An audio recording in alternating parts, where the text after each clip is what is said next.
Olá, sejam bem-vindas e bem-vindos a mais um CESP Entrevista. Nessa edição, temos a honra de receber o senador Paulo Paim, que é do PT do Rio Grande do Sul, mas é uma referência como parlamentar em todo o Brasil. Muito especialmente, o senador Paim, que está no seu terceiro mandato consecutivo no Senado e foi anteriormente deputado federal, tem sido uma força importante em defesa dos direitos dos trabalhadores. E hoje ele conversa conosco exatamente sobre a batalha que se trava na sociedade brasileira e também no Congresso pela preservação e recuperação dos direitos trabalhistas e da capacidade de ação do movimento sindical. Entre os temas em pauta, o projeto de lei 2099 de 2023, que na prática tem o objetivo de impedir que os sindicatos recebam contribuições dos seus representados, ainda que aprovadas em assembleia. Senador, seja muito bem-vindo e muitíssimo obrigado por estar conosco hoje. Prazer é nosso, Rita, poder conversar com vocês. Essa entidade dos engenheiros é uma entidade respeitadíssima em todo o país. E falar de um tema que é muito importante para todos, né? Eu estou há 4 mandatos como deputado federal, fui constituinte, né? E 3, como você falou, como Senado. E a minha área de atuação sempre foi a mesma. Eu sou daqueles que não muda, viu? Sou teimoso, né? É defender direitos dos trabalhadores, defender os seus representantes, que são as entidades sindicais, e as próprias federação, confederação, sindicato, as comissões de fábrica também, né? Desde o meu tempo tinha e muitos resistem até hoje, né? Defender a CLT, eu estou aqui na minha frente com uma CLT que eu ganhei de um brasileiro de muito valor, estou me estendendo para pegar e vou mostrar aqui, ó. É uma das primeiras CLT que eu recebi desse senhor, já faleceu, 80 anos da CLT, né? E a CLT hoje está sendo atacada por todo lado, seja no Supremo, seja aqui, seja ali, infelizmente, né? Eu dificilmente critico o Supremo, mas começar a tirar direitos dos trabalhadores é macular. A CLT aqui, ela está toda amarelinha, mas ela está muito viva, viu? Porque nós continuamos defendendo ela. Ela está aqui numa redoma de vidro na minha mesa, para você ter uma ideia, né? Maravilha. Senador, e entre essas batalhas todas aí que o senhor menciona, temos o projeto 2099, que está na Comissão de Assuntos Sociais, onde o senhor é relator da matéria. Senador, que avaliação o senhor faz desse projeto de lei e que perspectiva a gente pode ter aí em relação à sua tramitação? O que deve acontecer com essa matéria lá? Olha, esse é um tema, como eu te falei, que eu estou há tanto tempo aqui, né? Tem mais 5 anos que foi líder sindical, presidiu o Sindicato de Metalurgia de Canoas e foi secretário-geral e vice da CUT Nacional lá quando ela foi criada, né? Bem no momento que foi criada. Então, eu conheço um pouco o movimento sindical, eles queiram ou eles não queiram, né? E sei da dificuldade que tem o sindicato todo sem ter nenhum tipo de contribuição, que seja negocial, que seja assistencial, mas, enfim. E o próprio Supremo, em 2023, o Supremo decidiu que é constitucional aplicar uma cobrança assistencial dos trabalhadores sindicalizados ou não, né? Porque, olha, todos têm contribuição. Eu vou te dar um exemplo, vou falar como parlamentar. Os partidos têm contribuição e ninguém proíbe, né? Que os filiados e que os próprios parlamentares têm que contribuir, têm que contribuir. A OAB mesmo tem contribuição. Advogado para advogado tem que contribuir com a OAB. O Sistema S é bilhões de contribuições que saem das folhas de pagamento e vão para o Sistema S. E por que, aí vem a pergunta, por que só os sindicatos, que são entidades legítimas, votada, escolhida, não pode ter uma contribuição aprovada em assembleia? Porque ninguém inventa uma contribuição. Contribuição é discutida na diretoria, submete à assembleia, se vai ser 1%, se vai ser 0,5%, é uma decisão que a Assembleia vai tomar, né? E é uma contribuição uma vez por ano, na maioria, 99% dos casos. Se alguém exagera, bom, que responda daí para a categoria porque exagerou. Mas o que eles querem, na verdade, é destruir o movimento sindical, como querem destruir a CLT. Eles querem destruir a CLT, querem destruir o movimento sindical, porque eles não querem que os trabalhadores tenham entidades que o representem, né? E para representar, queremos ou não, tem que ter advogado, tem que ter estrutura, né? Tem que ter estrutura para levar as demandas da categoria para a porta de fábrica, para dentro das fábricas. Hoje, com inteligência, como chama artificial, tecnologia, tu vai usar, mas tu tem que ter assim mesmo, tem que ter estrutura. Quem é que vai remunerar aqueles que operam, tem que ter um sistema super moderno, né? Via as novas tecnologias, via o celular mesmo, o WhatsApp, sei lá o quê, tudo é operado, tudo é alguém que trabalha, né? Se quiser mesmo fazer um evento na porta de uma fábrica, tu tem que ter um caminhão lá, um carro de som. Tu vai ter um evento, digamos, em São Paulo, reunindo a categoria de todo o Brasil, tem que deslocar, tem que pegar avião, tem que pegar o táxi, enfim, para o deslocamento, tem hotel para pagar, e isso é importante quando se faz esses grandes eventos. Eu, por exemplo, me lembro da Conclate, que eu participei, né? No desdobramento depois que se criaram as centrais sindicais, que cansei de participar.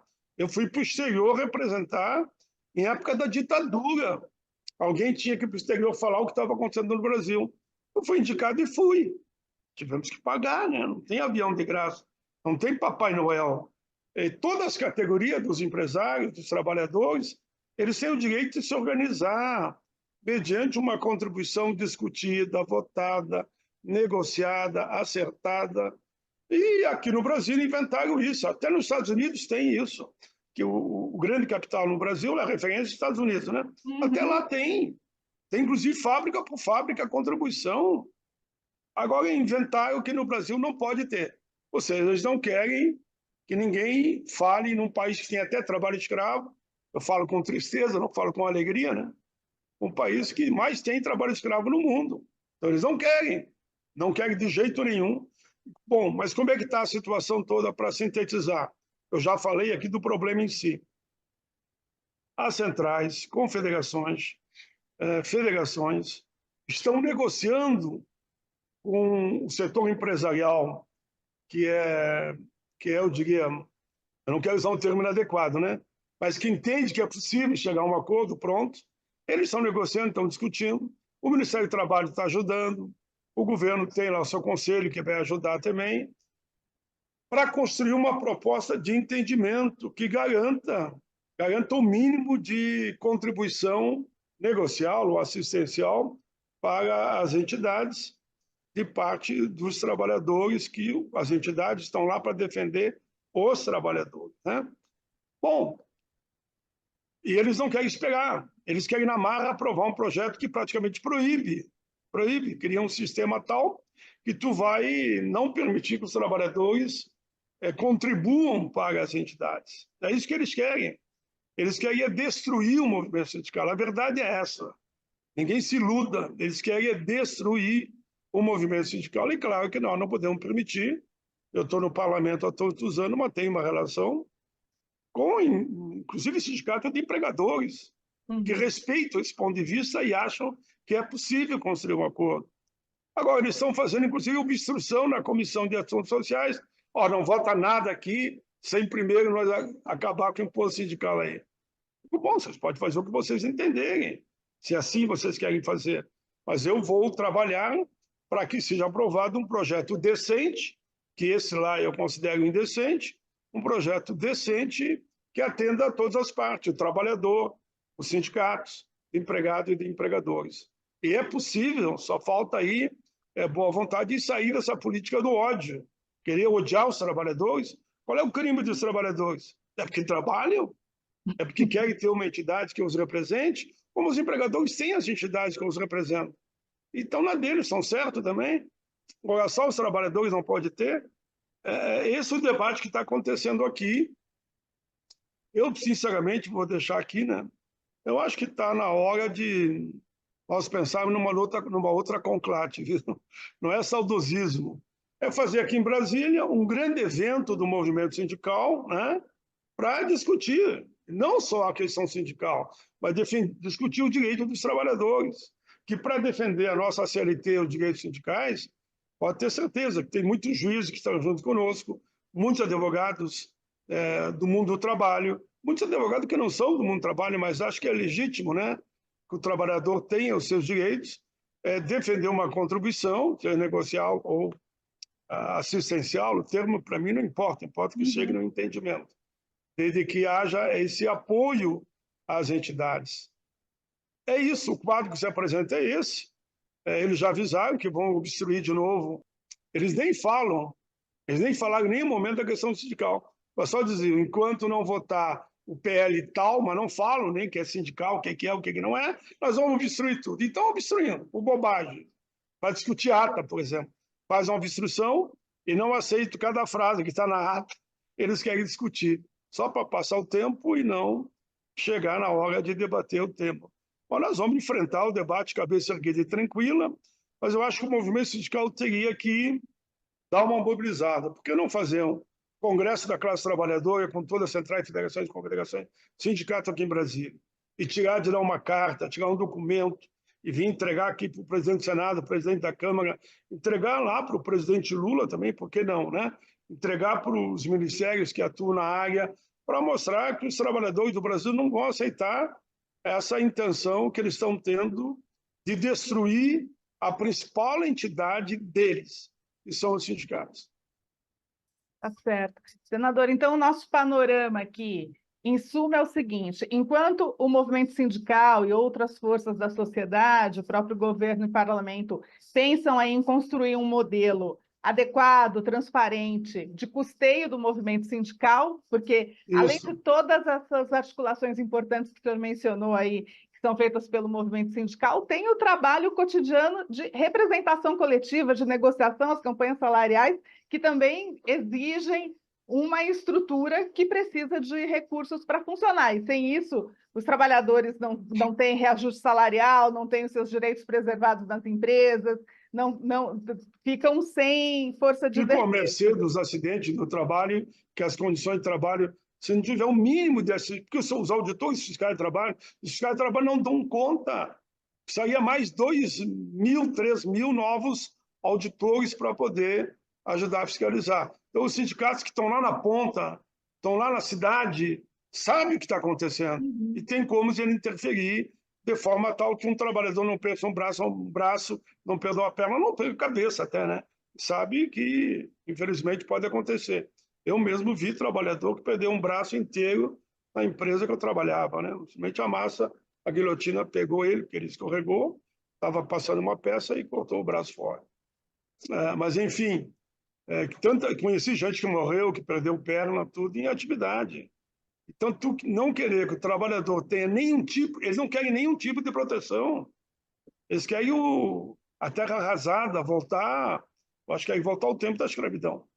Enfim, isso merece mobilização, que eu estou falando aqui também, por parte do movimento sindical de todo o país. E pensar, quem sabe, num grande evento aqui dentro do Congresso, aqui no Petróleo Portela, para que eles sintam que há uma mobilização positiva dos líderes sindicais e dos trabalhadores a manter seus direitos. Excelente. Aí é manter os direitos, manter a CLT, como também contribuição. E você falou muito bem, por isso que eu falei, advogado, essa coisa toda, como é que vai fazer acordo coletivo ou dissídio coletivo que seja, que entrar no acordo, pode terminar no dissídio, né? É preciso estrutura. E o outro lado tem porque o sistema S banca o outro lado. E nós não temos estrutura nenhuma se deixarmos a boa vontade desses que pensam dessa forma. Quem são eles? Porque se existe aí uma articulação que junta o movimento sindical organizado, parte do empresariado, poder público, etc., quem são essas forças que querem destruir o movimento sindical e a capacidade dos trabalhadores se defender, ter qualquer proteção? Eu vou dizer que é a parte do empresariado mais atrasado da história. Eles não vão conseguir fazer isso. Eles não vão conseguir, não tem como. Em vez de estar nessa luta insana, eu diria até irresponsável, eles poderiam muito bem estarem tentando achar um caminho de diálogo e de conversações, né? para construir algo que todos entendam que é possível, razoável, né? E parte, claro, da política do ódio, aqueles que querem, numa visão, eu diria, de maldade mesmo, de um espírito de destruição, para não permitir que o trabalhador tenha os seus direitos garantidos. E aí tem seus representantes aqui dentro, né?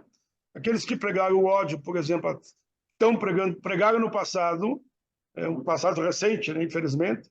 Gostaria que fosse lá no tempo da escravidão que tinha acontecido isso, mas não. Eles estão vivos e continuam pregando ódio e estão, nesse momento, fazendo disso um cavalo de batalha. E aí tem seus representantes no Congresso que vão nessa linha e não querem nem saber de diálogo, de conversação. Eu até dizia o outro dia, numa entrevista que eu dava, na época da Constituinte, nós tínhamos a direita, tinha o centrão, mas era tudo uma questão civilizada, pelo menos, para conversar. Discordar é legítimo, mas você dialogava, tanto que a Constituição Cidadã foi, no fim, aprovada e assinada, e dizem que o PT não assinou, mentira, eu assinei, todo o PT assinou. O PT reconheceu o resultado, é um avanço para a época, e assinamos. Deu para construir, mas com muito diálogo. E tinha setores conservadores, tinha setores que diziam, não, nós somos a direita, e a direita não tem essa visão que vocês têm, mas vamos ver o que é possível construir para ir. Por exemplo, ou comigo, ou com o Lula, com o Olívio Dutra, ou com o Jair Meneghelli, enfim, Vicentinho, pessoas que trabalharam muito aqui conosco. Estou dando alguns exemplos, né? Eu era um deles somente. E nós fomos construindo o direito de greve, para te ter uma ideia, como era mais civilizado. Quem defendeu a meu pedido, que eu e o João Paulo de Molevado fomos negociar o direito de greve com o Ronan Tito, não sei se foi Minas ou Goiás, acho que é Minas. Fomos negociar com o Ronan Tito, mas foi o Ronan Tito o grande articulador. Fomos lá conversar com ele, construímos um texto. Ele disse, esse texto aqui eu acho que passa. Vocês têm que ir lá para o Congresso e falem com os líderes, né? E aí estava o Lula, estava o Ulisses Guimarães, estava o Mário Covas, que eu tinha uma boa relação, respeitava muito, e respeito a figura histórica que faleceu do Mário Covas, e falei com o Lula e o Olívio, enfim, e eles me disseram, pai, seria bom tu ir falar com o Jarbas Passarinho. O Jarbas era um tipo ícone do Centrão, né? Se o Jarbas concordar, daí tá feito o acordo. Fui falar com o Jarbas, é um cara muito preparado intelectualmente, independente da questão ideológica, que é legítima de cada um, né? Não quero que todo mundo pense como eu penso. Ele olhou o texto, assim, o texto, acho que era umas 10, não era 10 linhas do texto. Ele olhou, leu e na hora me disse, não, pode dizer para o pessoal lá que eu vou defender. Acho que o texto está bom. Defendeu, foi aprovado por unanimidade. O direito de greve é um belo texto, está na Constituição, consagrado lá, mas foi mediante conversa, com muito equilíbrio de todas as partes, né? Por isso que nós tivemos uma Constituição até avançada para a época. Houve disputa? Claro que houve disputa no campo da reforma agrária e outros temas. Foi disputa duríssima, né? Mas, no fim, todo mundo cedeu um pouco e está aí a Constituição, graças a Deus, viva e muito viva até hoje, né? E como dizia o Ulisses Guimarães, discordar é legítimo. Atacar a Constituição, aí é traição, é trair a pátria, né? Sim.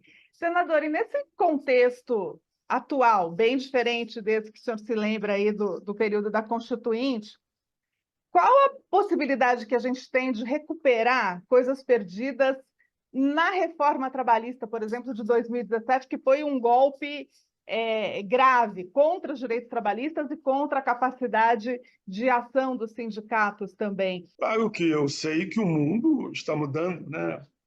Nós sabemos que a relação capital-trabalho hoje em dia, como eu dizia antes, só vou recapitular isso, com as novas tecnologias, com a inteligência artificial, o trabalho por aplicativo, né? Mudou muito e vai mudar ainda mais, né? Eu viajo com o tempo. Uma vez eu fui na França e queria como é que foi lá a transformação do mundo do trabalho para uma modernidade do maquinário. Eles me levaram na beira do rio lá, um rio que passa bem no centro da cidade, tinha um museu lá. Mas que museu é esse? Esse é o Museu dos Trabalhadores, como eram as máquinas antigamente. E aqui nós mostramos que nós começamos a quebrar as máquinas. Cada máquina que nós quebrava, os caras vinham com uma máquina mais moderna ainda, era mais desemprego. Ou seja, não é na truculência, não é na briga, não é na violência. Aquilo está lá, é uma escola para mim, nunca me esqueci isso. Isso faz uns 40 anos atrás, quase. Faz mais de 40 anos que eu estive lá. Então, aqui no Brasil, não. Eles vão nessa turculência sem limite, né? Então, para nós recuperar, eu estou já trabalhando nisso. Para recuperar, eu apresentei. Trabalhamos com uma série de entidades. As entidades entregaram aqui na Comissão de Direitos Humanos, que é a Comissão de Direitos Humanos e Legislação Participativa, chamado Novo Estatuto de Trabalho, ou a nova CLT, ou a CLT do século XXI. E, naturalmente, eu assumi como relator, o relator que vai construir a peça. Já estamos há 5 anos trabalhando, estamos modernizando a CLT, sem abrir mão de direitos básicos. Por exemplo, lá tem 40 horas, tem 36 horas, só como exemplo, né? Você moderniza, atualiza, não abre mão de direitos básicos, mas avança, né? Até no trabalho à distância, conseguir trabalho virtual, mas querendo garantir os direitos fundamentais da classe trabalhadora. Por isso que nós continuamos nessa linha. Esse é um trabalho que já está com mais de 500 artigos, eu acho, né? A CLT tem mais do que isso. Dá para dar uma enxugada na CLT, numa visão dos trabalhadores e dos empregadores. E com isso ir caminhando, e com isso você recupera algumas questões fundamentais que, porventura, tu tenha perdido naquela reforma. Eu enfrentei aquele debate. Enfrentei do início ao fim, tanto na reforma da Previdência como na reforma trabalhista. Se não fosse a mobilização do movimento sindical, né, e a bancada pequena que nós tínhamos aqui dentro, o desastre seria muito, muito pior. Eles queriam acabar com praticamente tudo ali. Não conseguiram, estão tentando agora de novo. Reduzir direito dos trabalhadores, quando nós queremos, não é nem ampliar, é retornar em parte aquilo que perdemos, eles querem reduzir ainda mais. Esse é o mundo real, mas significa que vamos ter que trabalhar muito, mas sempre trabalhamos muito, né? O trabalhador sempre trabalhou, não tem volta. E temos disposto a fazer um bom combate, na busca da justiça, da igualdade, da liberdade, e que o trabalhador não seja mais uma vez prejudicado. Estamos aqui para isso, senão não há razão das nossas vidas. Tá certo. Esse projeto que o presidente Lula enviou ao Congresso, regulamentando o trabalho de transporte de passageiro por aplicativos, dando ali garantias, algumas garantias básicas para os motoristas, o senhor acha que é um caminho também para enfrentar essa precarização exacerbada e tem chance de prosperar esse projeto do governo? Olha, o projeto vem para o Congresso. Eu, como atuo nessa área há muito tempo, não tem como não dizer. Eu vejo muita crítica e vejo elogios. Estou falando do mundo do trabalho. Né? O projeto veio para cá. O governo Lula fez a sua parte. Ele discutiu com as partes, chegou no limite entre eles e mandaram para cá. Compete a nós, aqui no Congresso agora, aprofundar o debate, né? E aprimorar o projeto, senão não precisava nem Congresso mais. Tem executivo, ele faz as leis, manda para cá, medida provisória eterna, né? Por toda a vida, mas não, a medida provisória tem tempo de vigência, mas isso nem vem para medida provisória, vem para o projeto de lei. E nós vamos nos debruçar sobre ele para aprimorar naquilo que for necessário, né? Mas com muito diálogo, mas isso é bom. O presidente Lula, o Marinho, que eu respeito muito também, como o presidente Lula que eu respeito, eles fizeram a parte deles. Construíram até onde foi possível com os empregadores, veio para cá. Agora compete a nós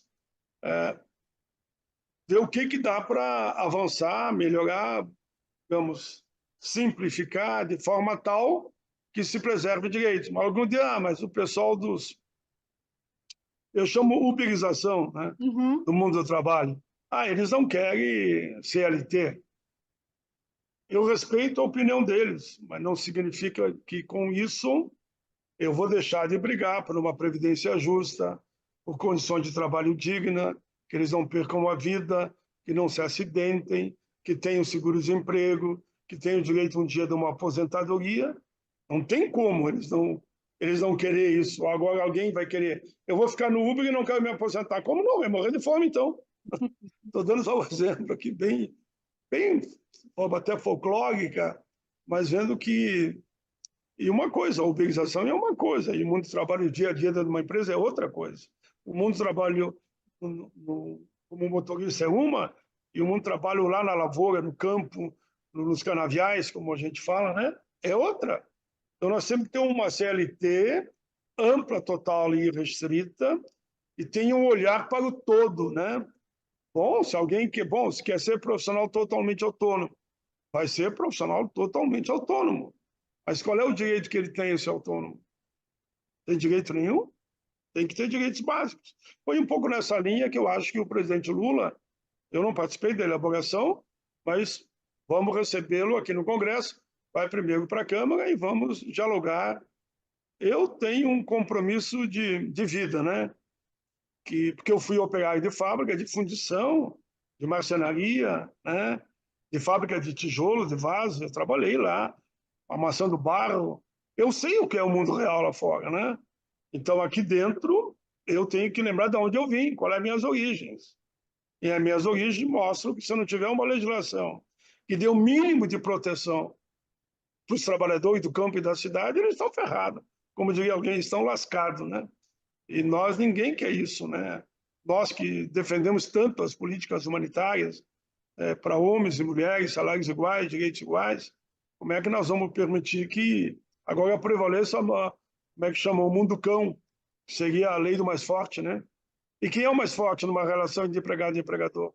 Com certeza é o empregador, que ele tem a caneta, ele demite, ele admite, ele, enfim, que coordena o seu negócio com o chamado que eles gostam de chamar, não sou contra também, os seus colaboradores. Mas quem tem o mando é o empregador, não é o trabalhador. Então, nós sempre temos instrumentos, por isso que eu sou contra também os ataques que eles estão fazendo hoje à justiça do trabalho. O trabalho, ela cumpre o papel fundamental, não tem essa não. Eu me lembro quando eu estava no movimento sindical, fazia greve, entrava às vezes num beco sem saída, os caras endureciam mesmo, né? E onde é que eu me recorria? Da Justiça do Trabalho. Entrava lá, os juízes chamavam e nós fazíamos a conciliação ali. E tinha um espaço de entendimento. Eu estou falando tudo isso porque eu sei que não é fácil. Fazia tempo que eu não falava sobre tudo isso, mas falei. Pronto. Pronto, falei. Muito bem, senador. Eu agradeço muitíssimo a sua disponibilidade, a sua disposição de falar conosco. E lembrando aqui também que o senador Paulo Paim, que tem travado todas essas batalhas, já teve participação importante numa que é muito relevante para os engenheiros, que é a defesa do salário mínimo profissional da categoria, que é previsto numa lei federal, e vira e mexe sofre ataques aí em diversos setores. O senador Paim sempre atuou em defesa e para preservar a Lei 4.950-A/66, que garante o salário mínimo profissional para a categoria dos engenheiros. Sempre importante lembrar disso. Senador, agradeço mais uma vez sua presença aqui no CESP Entrevista para essa conversa importante.